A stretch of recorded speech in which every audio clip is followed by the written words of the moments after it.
Oui, bonjour. Aujourd'hui, on va aborder un élément très important dans l'installation photovoltaïque production d'électricité, à savoir le régulateur. Donc, quand on dit régulateur, il va venir réguler, d'accord, la tension qui va être délivrée et l'intensité qui va être délivrée pour charger la batterie et pour éventuellement aussi fournir après à l'installation. D'accord? Donc, le symbole, il est là, régulateur, avec l'entrée des panneaux solaires sortie batterie, d'accord? L'entrée panneau solaire, sortie batterie. Donc il se trouve ici. Après, on voit que c'est marqué régulateur 48 volts MPPT. Ça veut dire qu'il va suivre le point maximum dans la puissance des panneaux solaires. D'accord? Il va se caler sur ce point maximal.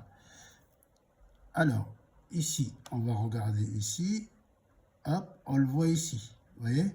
Donc ici, on le voit. Donc là, c'est les câbles qui viennent du panneau solaire, du toit. OK? Le régulateur, il est là. D'accord? Il est entre les panneaux qui viennent du toit. On voit les câbles, la batterie et l'onduleur. Alors lui, en fait, le régulateur, il va toujours venir. Son rôle, c'est de garder ce point maximal. Vous voyez? Ça, c'est le graphique du panneau solaire.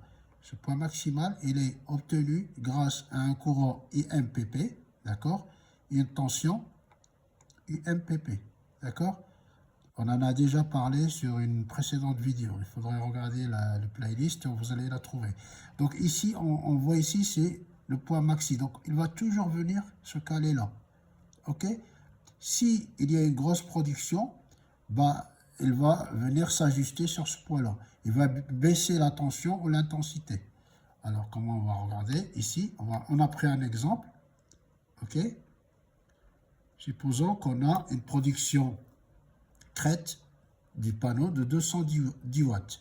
Donc, avec ici une tension VMP maximale de 130, un courant de 7 ampères, d'accord?